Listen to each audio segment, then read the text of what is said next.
Jadi pada saya kita boleh certified kes kematian ini sebagai COVID-19 pneumonia berdasarkan memang positif COVID daripada ujian makmal. Yang keduanya adalah imej paru-paru, imej keradangan paru-paru itu memang sudah terlalu teruk lah.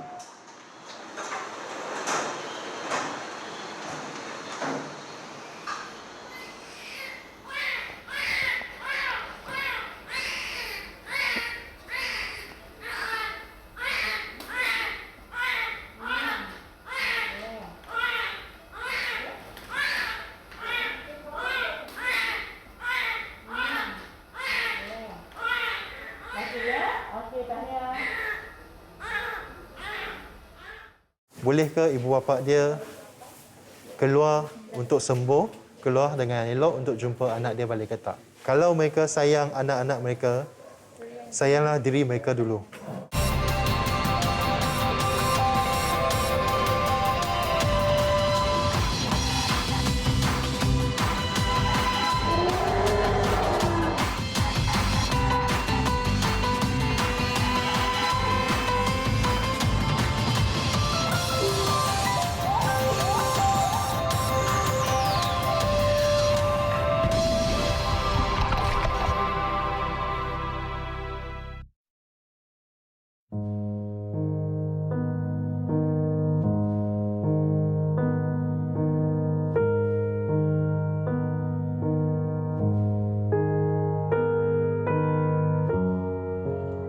Hospital Sungai Buloh, Selangor.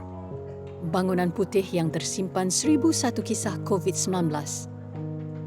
Pada episod 17 Mei lalu, Majalah 3 telah memaparkan kisah wad kecemasannya yang dibanjiri pesakit wabak maut itu. Kali ini kami terpanggil sekali lagi menyelami keadaan di hospital ini, namun fokus kepada wad pediatrik. Majalah 3 telah diberi kebenaran Nur Asifah Mazlan bagi mengikuti proses bersalinnya melalui pembedahan. Dia tidak bersalin secara normal walaupun telah cukup bulan bagi mengurangkan risiko pada dirinya dan pasukan perubatan ekoran positif COVID-19. Pembedahan Asifah dilakukan oleh Dr. Yusrina Bakin, pakar bersalin obstetrik dan gynecology. Walaupun telah berkhidmat hampir 2 dekad dan pernah menyambut ribuan cahaya mata, pengalaman Dr. Yusrina ketika pandemik ini jauh berbeza. Dia dan pasukannya kini banyak berhadapan dengan ibu yang belum cukup tempoh bersalin, perlu dibedah segera kerana mengalami simptom COVID-19 dan pernafasan yang teruk. Bila pernafasan semakin teruk, dia dengan keadaan gravid uterus, kandungan yang besar, so menghalang mereka untuk bernafas dengan bagus. Jadi untuk anticipate dia punya masalah pernafasan dengan bantuan yang dilakukan, yang akan dimonitor oleh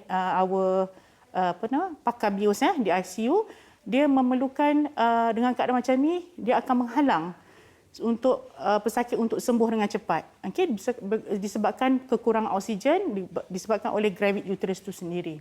Jadi dengan ini keputusan ada bukan daripada ONG sahaja, tapi daripada pihak bahagian unit anestesia. So dengan dua-dua keputusan ni kita bersetujulah kita untuk melakukan pembedahan untuk sebabkan maternal indication, sebab indikasi ibu. Proses pembedahan yang dikenali sebagai caesarean ini pilihan doktor perbidanan dalam situasi cemas seperti ini. Ia dilakukan dengan teliti dan pantas. Asifah dibius separuh badan menggunakan epidural dan dia sedar dengan apa yang berlaku.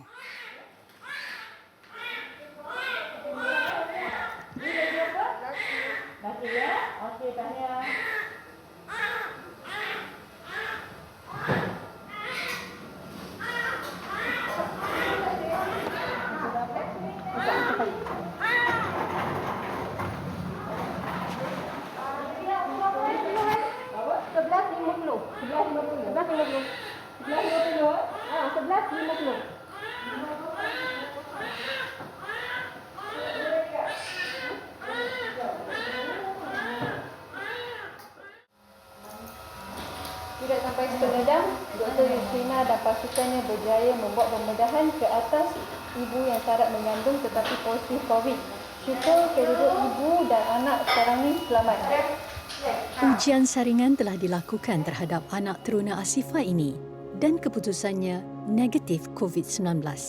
Pasukan Dr. Yusrina pernah menerima pelbagai kes, namun dia masih lagi teringat satu yang meruntun jiwanya. Seorang wanita warga asing yang syarat mengandung tiba di hospital dalam keadaan tidak sedar diri. Dia lewat dibawa ke hospital kerana risau bayaran yang perlu dibuat oleh mana-mana warga asing untuk mendapatkan rawatan di hospital Malaysia. Amalan ini turut dilakukan di kebanyakan negara lain. Pada waktu tu kat kereta tu, patient terus collapse. Tak ada stop breathing, stop everything, pulse semua tak ada. So, kita rushing bawa ke kecemasan. Masa kecemasan tu, kita panggil perimortem cesarean section. Maksudnya, kita buat Caesar untuk ventilation, nak anticipate dia punya ventilation. Sebab tengah CPR ni, kita cutting kat bawah. CPR ni daripada kecemasan.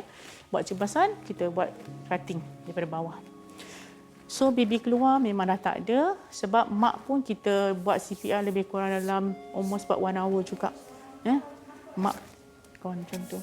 Jadi, kalau dia tak awal, mungkin kita boleh selamatkan nyawa mak. Tak anak pun mak lah. Kan? Itu saya rasa paling sedih untuk pandemik ni lah. Maksudnya, benda yang berlaku, yang kalau kita normal, tak ada COVID, kan? Tak ada COVID, pasien-pasien macam ni akan datang ke Sungai Buloh.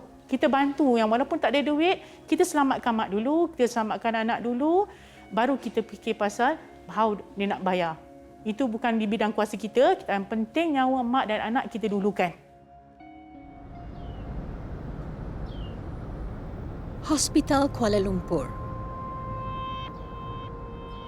Di sini terletaknya Institut Perubatan Forensik Negara, sebuah jabatan yang bertanggungjawab menerapkan ilmu perubatan dalam menyelesaikan kes medico-legal.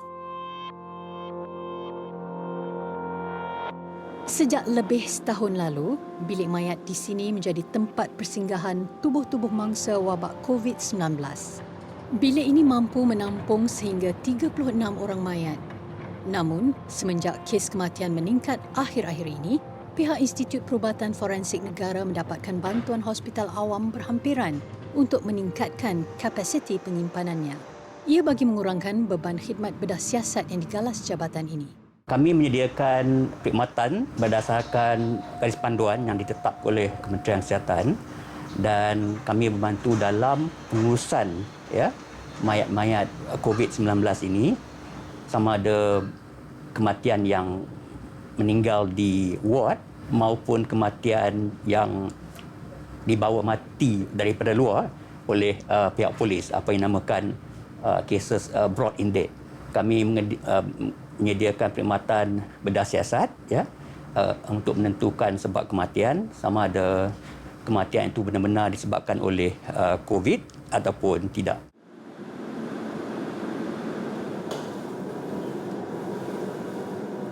Dr. Ahmad Hafizam Hasmi, salah seorang pakar perubatan forensik di sini.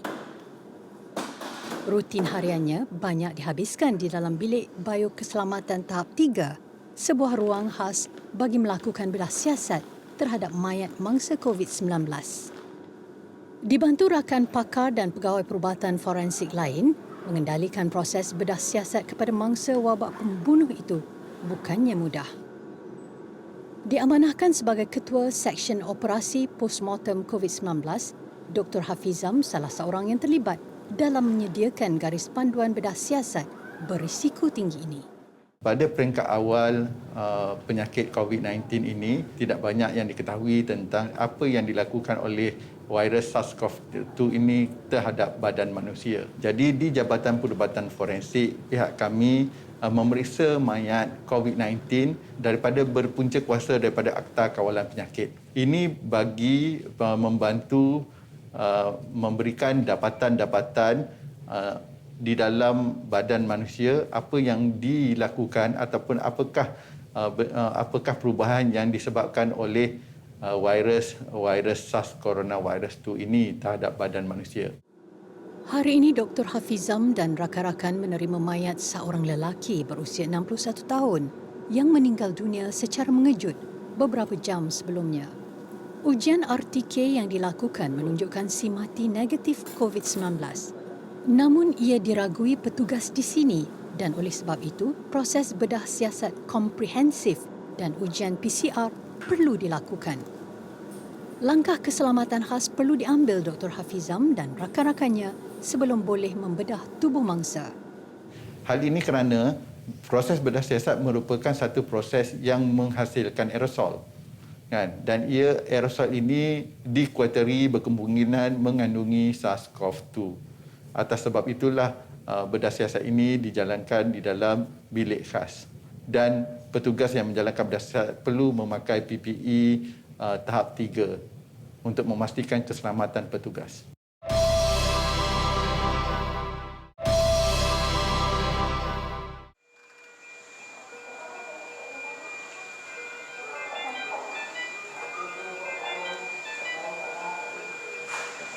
Unit Rawatan Rapi Neonatal NICU Hospital Sungai Buloh Selangor. Medan tempur, nyawa muda di hujung tanduk. Inkubator berlampukan warna biru berisi bayi pramatang juga kelihatan di sana sini. Difahamkan ketika penggambaran majalah 3, wad ini telah dihuni 49 orang bayi yang baru dilahirkan, 7 daripadanya positif COVID-19.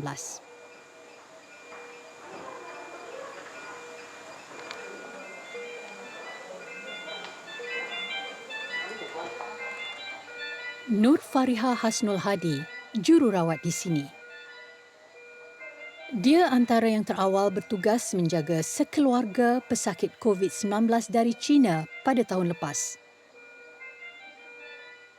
Walaupun baru saja mendirikan rumah tangga dan belum mempunyai anak, ilmu yang ditimba dalam pediatrik selama 2 tahun sudah mampu melayakkan dirinya menjaga bayi yang positif COVID-19. Namun, dia juga tidak terkecuali berhadapan dengan saat yang menyedihkan. So far saya pernah dapat kes baby positif yang sangat ill. Masa admission tu memang dia teruk sangat, oksigen dia memang berkurangan dengan berlakunya pendarahan dalam belang dia. Saya terpaksa doning masa tu lebih kurang 7-8 jam saya dengan seorang doktor lah terpaksa untuk nak selamatkan baby tu. Tapi memang baby tu dapat diselamatkan lah. Dia meninggal juga. Memang keadaan saya, emosi saya terganggu. Saya balik rumah, saya nak tidur. Saya rasa terbayang baby tu. Saya terbayang saya bagi susu kat dia. Saya rasa macam saya check dia bagi ubat. And saya masih terbayang macam mana saya mandikan dia. Masa forensik datang ambil. So memang sedih lah. Untuk ambil masa jugalah untuk ni terima. Yang mengagumkan, dia berjaya mengawal emosinya dan terus ke hadapan menyelamat lebih banyak nyawa. Peratusan bayi baru dilahirkan positif COVID-19 adalah rendah, tetapi angkanya semakin bertambah.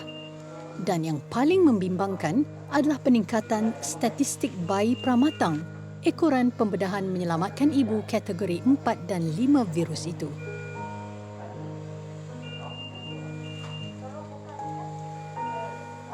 Contohnya, bayi yang sedang dirawat Dr. Si Kui Ching, Ketua Jabatan Pediatrik Hospital Sungai Buloh dan pasukannya ini.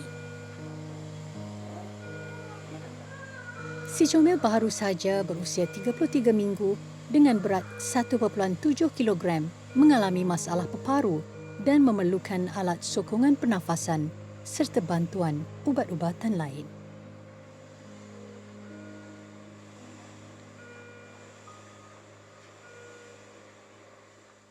Kami melihat pada gelombang ketiga ini lebih ramai bayi yang dimasukkan ke NICU berbanding dengan gelombang pertama dan gelombang kedua. Gejala-gejala yang dimiliki oleh bayi-bayi ini masih sama seperti yang dulu, iaitu sangat ringan. Tetapi kerana lebih banyak ibu hamil yang mendapat gejala dalam kelompok kategori 4 dan 5, maka kami melihat lebih banyak ibu yang terpaksa bersalin pramatang, di mana kandungannya terpaksa dikeluarkan demi menyelamatkan nyawa ibu tersebut. Dan kami di sini menerima bayi dari seawal 22 minggu sampai cukup bulan.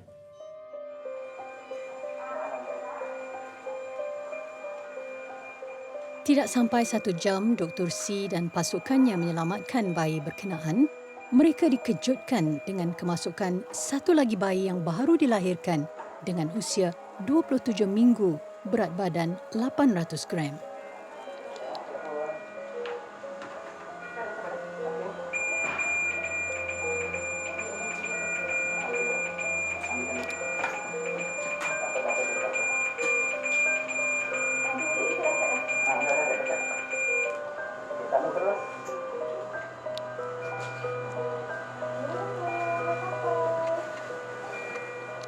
Tim saya sedang berusaha untuk menyelamatkan baby ini dengan juga bantuan pernafasan, dan kami juga akan memberikan kemasukan air, infus zat-zat makanan dan juga antibiotik untuk baby ini.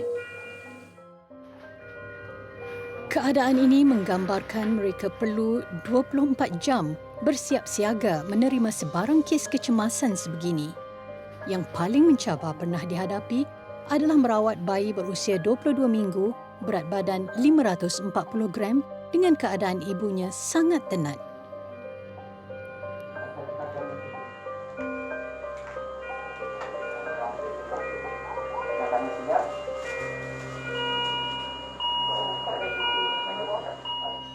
Bayi-bayi pramatam merupakan satu kelompok bayi yang sangat berisiko tinggi untuk mendapat masalah-masalah dari segi perdarahan dalam otak, mata yang tidak matang, pendengaran yang tidak elok, pernafasan yang perlu dibantu kadang-kadang dengan alat bantu nafas, dan usus yang tidak matang. Maka perlu kadang-kadang menerima susu badan daripada ibu tersebut supaya usus dia dapat berkembang dengan baik, dan juga tulang yang rapuh dan sedang mendapat jangkitan kuman sewaktu di dalam rawatan NICU. Jadi masalah-masalah yang dihadapi oleh bayi pramatang ini banyak walaupun dia tidak mendapat COVID-19. Dan sekarang kerana bayi ini terpaksa dilahirkan awal untuk menyelamatkan nyawa ibu dia, maka banyak cabaran yang akan dihadapi oleh bayi-bayi tersebut dan juga tim-tim saya di NICU sini. Menurut Dr. C, yang paling menyedihkan, walaupun bayi-bayi ini berjaya diselamatkan, adakala ibu-ibu mereka pula di sebaliknya tanpa sempat menatap dan menyusukan anak. Bagi bayi pramatang, susu ibu sangat penting untuk membantu menyembuhkan masalah kesihatan tidak cukup bulan yang dialami. Sementara itu, di Institut Perubatan Forensik Negara, Hospital Kuala Lumpur, Dr. Ahmad Hafizam Hasmi sepasukan sedang bersiap sedia untuk melakukan bedah siasat terhadap mayat mangsa disyaki positif COVID-19 yang meninggal dunia secara mengejut beberapa jam sebelumnya. Proses postmortem ini perlu dilakukan bagi mengesahkan punca kematian mangsa. Dada mayat dibuka untuk memeriksa bahagian dalaman mangsa, khususnya organ paru-paru. Paru-paru yang sihat lazimnya berwarna merah jambu, bersaiz normal, tiada keradangan dan diafragm berbentuk kubah. Walau bagaimanapun, virus SARS-CoV-2 lazimnya akan menyerang paru-paru sebahagian pesakit yang positif COVID-19. Jika antibodi pesakit lemah, virus ini akan mula bercambah dan mengakibatkan keradangan kepada paru-paru pesakit. Oleh kerana itu, untuk kes yang tidak konklusif seperti ini, pakar forensik seperti Dr. Hafizam akan cuba memeriksa sendiri organ dalaman mangsa. Kesemuanya dilakukan dengan kuasa yang diberi kepada mereka melalui Akta 593, Kanun Prosedur Jenayah dan Akta 342, Pencegahan dan Kawalan Penyakit Berjangkit 1988. Selepas lebih setahun berhadapan dengan mangsa COVID-19, Dr. Hafizam sudah arif dengan kesan virus itu kepada organ mangsa. Apa yang kita temui di dalam mayat-mayat mangsa yang mati akibat COVID-19 ini, kita dapati keradangan paru-paru yang sangat teruk. Ini menyebabkan kegagalan paru-paru itu berfungsi. Selain daripada itu, kebanyakan pesakit-pesakit COVID-19 yang mati ini juga mengalami kegagalan organ-organ utama badan.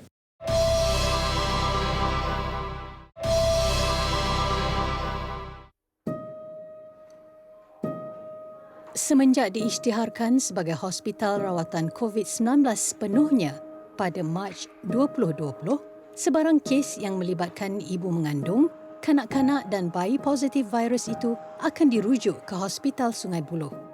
Ia menjadi pusat rujukan utama di sekitar Lembah Kelang selain Hospital Ampang. Wad 8C ini menempatkan keluarga yang ibu bapa, anak beranak positif COVID-19. Walaupun kapasiti di sini masih boleh menampung jumlah pesakitnya, namun sejauh manakah ia mampu bertahan dengan statistik harian jangkitan virus itu dalam negara masih mencecah ribuan orang? Antara yang sedang menerima rawatan di sini ialah Nur Hazlini Razali dan 3 orang anaknya. Suaminya juga positif COVID-19 tetapi tidak stabil dan sedang menerima bantuan pernafasan. Saya 4 hari kot saya demam, batuk, saya bertahan. Saya fikir anak-anak kan takut macam kalau apa-apa jadi kat saya dalam rumah tu, memang tak ada orang nak tolong lah. Memang benda ni kan memang tak ada orang dapat tolong lah. Tapi memang demam dia tu demam memang sakit dah.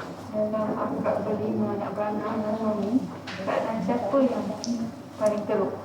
Suami lah sekarang ni. Sebab dia kena guna bantuan pernafasan. Dia macam tak boleh cabut. Kalau cabut je dia macam tak boleh menyawa sangat lah. Dia memang dia kena pakai lah. Anak pula macam mana? Yang ni okey.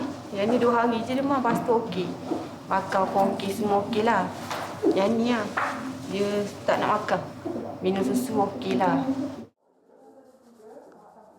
Walaupun Nur Hazlini sekeluarga peka dengan bahaya wabak maut itu, hingga kini mereka masih tidak pasti dari mana mendapat jangkitan berkenaan.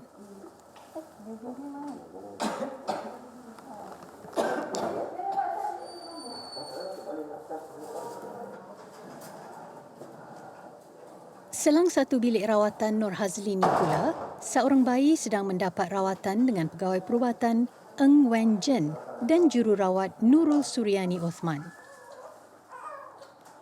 Kebanyakan bayi dan kanak-kanak yang dijangkiti COVID-19 tidak akan mengalami simptom yang teruk kecuali mereka mempunyai masalah kesihatan yang lain.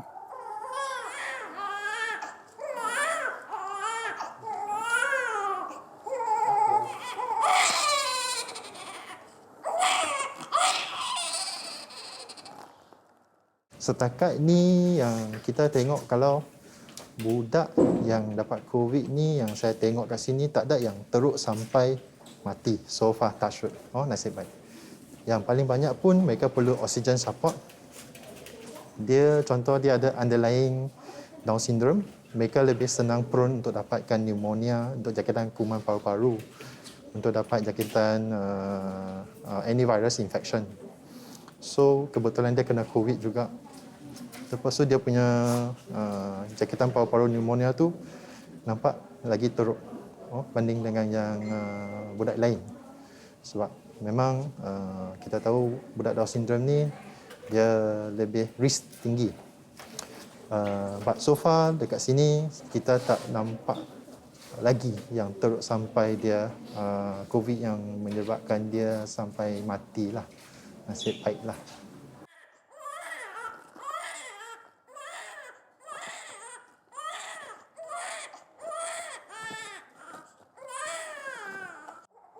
Tangisan bayi yang kesakitan dicucuk jarum ini memecah keheningan keseluruhan Wad 8C. Dia positif COVID-19. Pada masa yang sama, dijangkiti rotavirus yang membuatnya mengalami cirit-birit yang teruk. Eng Wen Jen dan Nurul perlu mengambil sampel darahnya untuk ujian lanjut dan memberi ubat melalui suntikan jarum. Ibunya yang berada di sisi kelihatan risau dengan keadaan anaknya.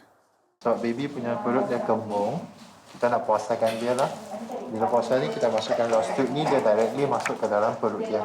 So bila dia directly masuk ke dalam perut dia, kita boleh keluarkan kalau ada air ke, ada gas ke apa ke, kita buangkan yang tu. Lepas tu kita bagi perut dia rehat.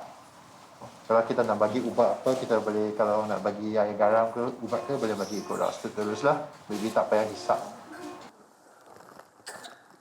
Bagi Nurul yang pernah terlibat dalam pasukan perubatan merawat pesakit COVID-19 dari Wuhan pada tahun lepas, perkara yang paling membimbangkannya kini adalah apabila terbaru terdapat satu-satunya kes kanak-kanak berumur 9 tahun positif virus itu dari kategori rendah, tiba-tiba sesak nafas dan kritikal.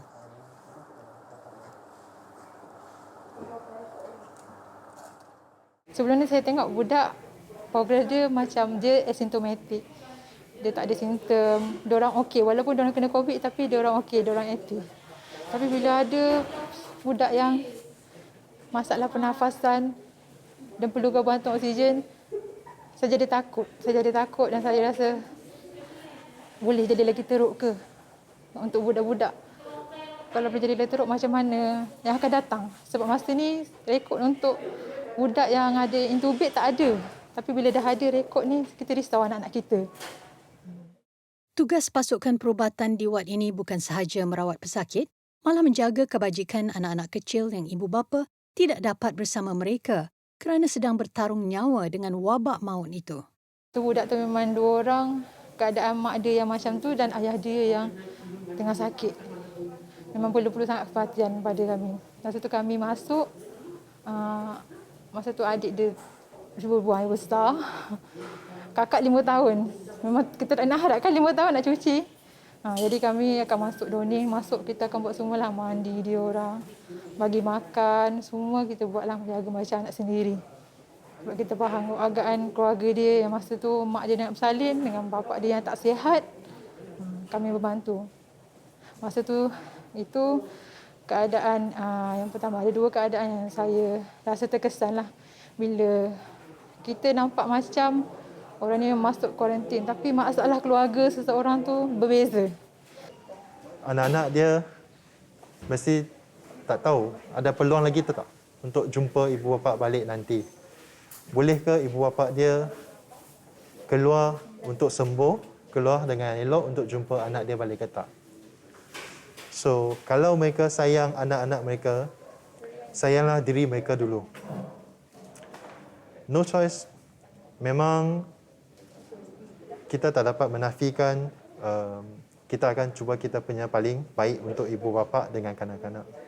Tapi COVID sangat-sangat susah untuk dirawat kalau dia jadi teruk. So, jaga diri baik-baik supaya you ada peluang boleh jaga anak sendiri elok dekat rumah. Institut Perubatan Forensik Negara Hospital Kuala Lumpur. Selain Dr. Hafizam, Dr. Salmah Arsyad juga salah seorang pakar perubatan forensik yang terlibat dalam proses postmortem hari ini. Graduan Universiti Islam Antarabangsa Malaysia ini telah berkhidmat dalam bidang patologi forensik sejak 13 tahun lepas. Bagi Dr. Salmah, bidang forensik punya keunikan tersendiri.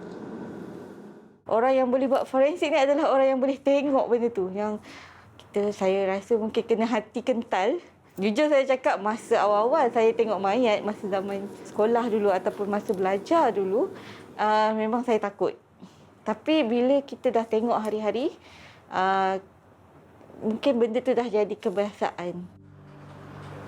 Sejak lonjakan kes kematian akibat COVID-19 akhir-akhir ini, hidup Dr. Salmah dan rakan sejawatnya yang lain lebih tertumpu kepada amanah yang digalas mereka. Secara purata, Institut Perubatan Forensik Negara melakukan 9 postmortem sehari gabungan kes polis dan kematian di wad hospital. Sebagai seorang isteri dan ibu, kesibukan tugasnya memerlukan perancangan dan pembahagian masa yang tuntas. Cabarannya lagi satu adalah kita nak pastikan keluarga kita memahami pekerjaan kita. Mana kita kena menghadapi kes-kes, kadang-kadang kes yang dikompos, contohnya yang mayat dah reput, dia ada bau. Kadang-kadang kita balik, kita tak bau. Bau mayat tu lekat pada kita. So yang akan baunya adalah keluarga kita. So kita kena bagi faham situasi kita. Kita pun cuba halang benda tu dari berlaku. Kita adalah tindakan-tindakannya yang kita perlu ambil. Lagi satu, macam contoh wabak sekarang ni, kita kena pastikan kita bersih sebelum balik. Sebab kita nak protect keluarga kita. Itu antara challenge-nya lah. Sebab ada keluarga, anak, ibu bapa, suami. Itu cabaran seorang wanita lah. Dia pun menjaga keluarga dia juga.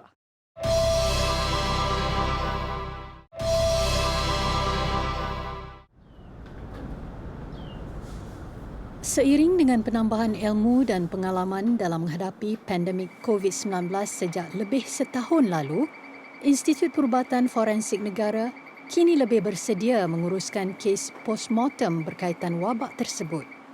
Dahulunya setiap organ utama diperiksa melalui proses bedah siasat, tetapi kini usai sampel positif, mayat mangsa akan diimbas menggunakan alat imbasan tomografi berkomputer atau CT scan untuk melihat keadaan dalaman tubuh mereka.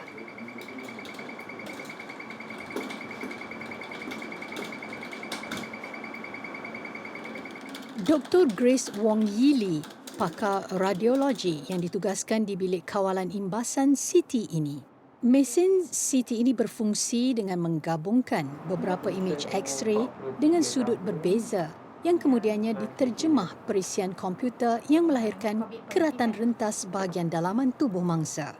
Imej ini kemudiannya dapat dianalisa oleh Dr. Grace dengan bantuan juru radiografi.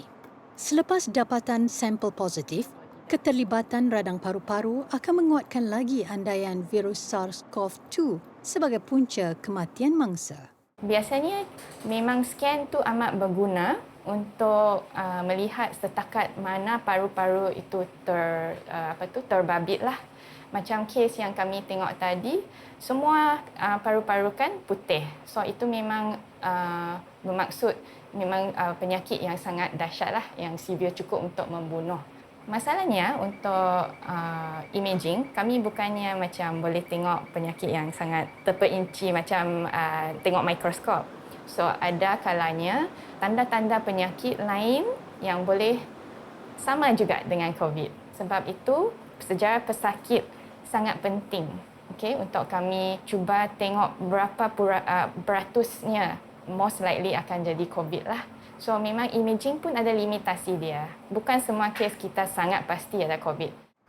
Kebiasaannya selepas mayat melalui proses postmortem imbasan CT, pakar forensik seperti Dr. Hafizam dan Dr. Salma akan berbincang bersama Dr. Grace untuk mendapatkan hasil dapatannya. Untuk patient ni, dia 49 tahun, Chinese gentleman. Dia baru dapat keputusan COVID dia semalam. Oh, okey. Okey, dan tak sempat dibawa ke Sungai Buloh. Dia dijumpai mati oleh dia punya housemate.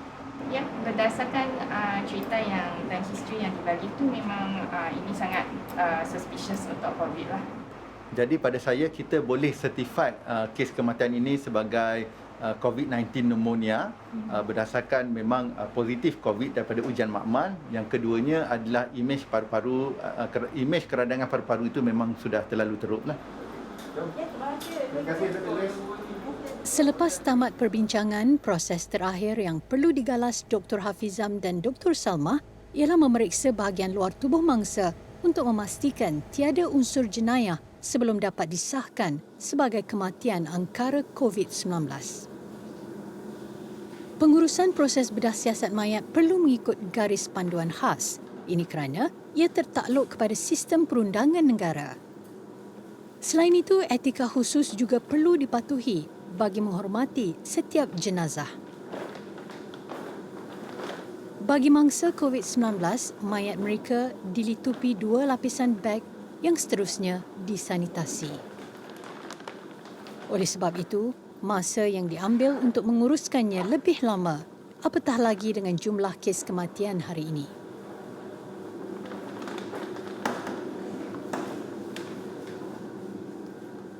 Because jumlah yang meninggal dunia itu terlampau tinggi kan, itu merupakan satu yang masyarakat perlu tahu.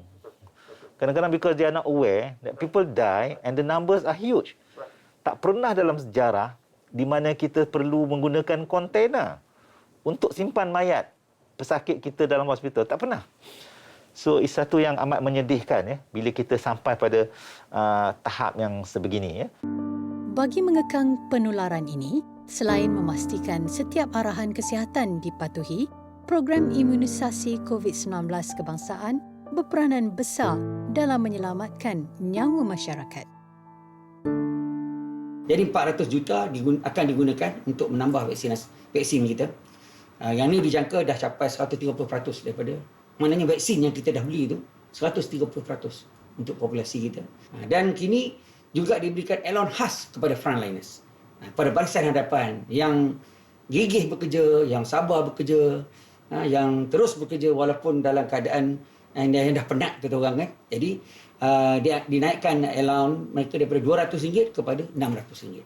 Ini selama 6 bulan. Jadi ini bajet untuk 2 bulan ni lebih kurang 200 juta. Dan juga di mana PBB industri dalam program PIKAS ni diberikan sedikit imbuhan kepada majikan. 150 juta diperuntukkan untuk majikan-majikan ni nak mengendalikan program ini. Jadi pekerja-pekerja tak akan dikenakan bayaran apa-apa. Ini penting Dan juga majikan dibenarkan pemotongan cukai atas perbelanjaan untuk program COVID ini. Jodoh dan ajal itu di tangan Tuhan. Persinggahan sementara untuk mereka disambut pakar-pakar ini agar kisah akhir itu pasti. Perjalanan ke rumah abadi mangsa-mangsa COVID-19 ini perlu titik noktah dari mana dan bagaimana ia bermula. Itu amanah Dr. Hafizam dan rakan-rakan sejawatannya merungkai kisah pemergian seorang manusia bertemu pencipta. Lahir di kala dunia berada dalam keadaan pandemik, bayi-bayi ini diuji seawal azali, ditinggalkan ibu yang bertarung nyawa melawan virus tidak nyata. Kehidupan baru bermula, masa depan penuh pancaroba. Tetapi bagi bayi-bayi ini, merekalah harapan kita mewarnai dunia yang buat masa ini sedikit kelam dinoda.